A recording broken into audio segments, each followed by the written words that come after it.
Hello guys, so sa ngayon nasa Pandin Lake tayo. Si Kuya pangalan po. Enrique po, isang bangkero ng Lawa ng Pandin. Okay. Kumusta po kayo? Pwede nyo pong dalawin itong Pandin Lake. Araw-araw po kami ay bukas. Dahil kahit anong panahon, pwede po. Bali magkano naman po ang usapan? Ngayon kasi nandito tayo, di ba, nakalutang sa bangka. So magkano po pag ganito?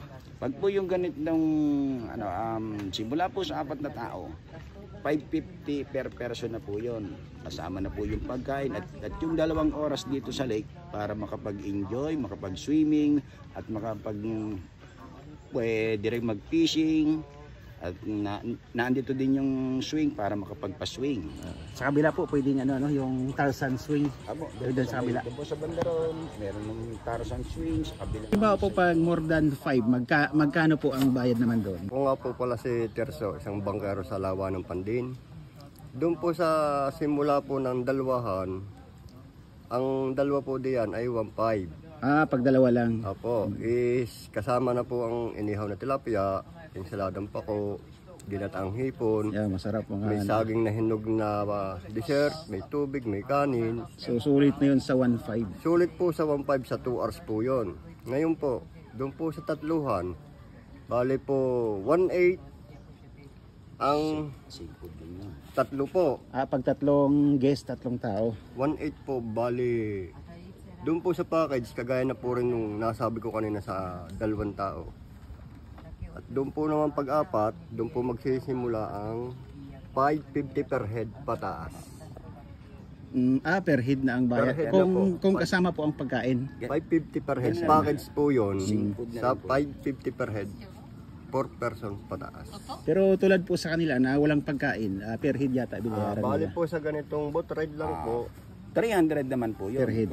Para sa walang pagkain. Bali, boat ride lang yung babayaran nila. Tapos napansin namin kanina, pag akyat namin, may libre din silang buko mismo, buong buko.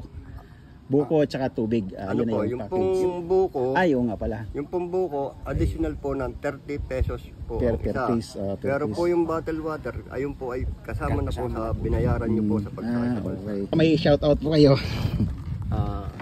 Shoutout po sa mga makakakita, kung sino man po, pwede po kayong mamasyal dito sa amin para ma-enjoy naman yung kapaligiran yung natural po talaga yung ating kapaligiran. Wala po tayo dito mga building, yung po naghahanap ng ganan, eto po.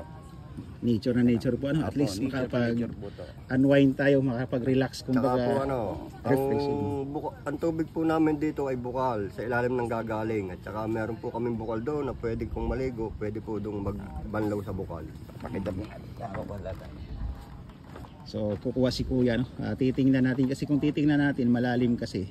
So kukuha si Kuya para tingnan natin kung gaano kalinaw yung tubig. Ang tubig po namin dito, tingnan po niyo kulay green sa sobrang lalim at saka reflex po ng mga dahon. Pakita mo Kuya para nakasalok mismo. Baka sabihin galing yan sa mineral. Sa mababaw pare, gayan mo lang.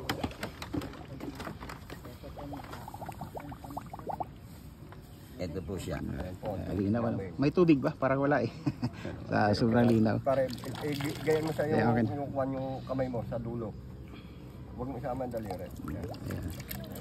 Ganyan kalinaw dito. So kung walang mga guest, so pwede daw itong inumin dito sila kumukuha ng pang-inom. Lalo na po nung una, yung mga taga rito, ito na rin po yung ginagamit na pwede pong inumin basta lalayo lang po sa bandang tabi. So yun po, pakiulit na lang po, imbitahan mo po silang nakanonood, ang lugar, pangalan ng lugar kung paano puntahan. Ito po, yung huling barangay po ng San Pablo City, yung barangay Santo Angel, San Pablo City. At susunod na lugar na po nito, yung Rizal Laguna na po, sa pataas po yun. Pero dito po, yung Santo Angel, ito po yung Pandin Lake. Dito po So, mas sa nakita ko rin po dati, ito yung pinakamalinis na lawa. Kasi kumbaga meron siyang lagusan ng tubig, hindi na iipon ng tubig rito, lumalabas yung excess na tubig.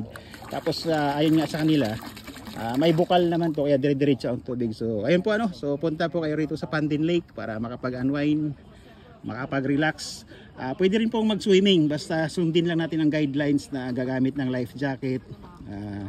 Wag lang masyadong lumayo pero yung ating mga bangkero dito fully trained naman sila. Lumangoy, In case lang naman, pero mas maganda sumunod tayo sa mga alituntunin para ligtas tayong makapag-enjoy sa pagpunta sa Pandin Lake. So guys, punta na kayo rito. Salamat po. Sir.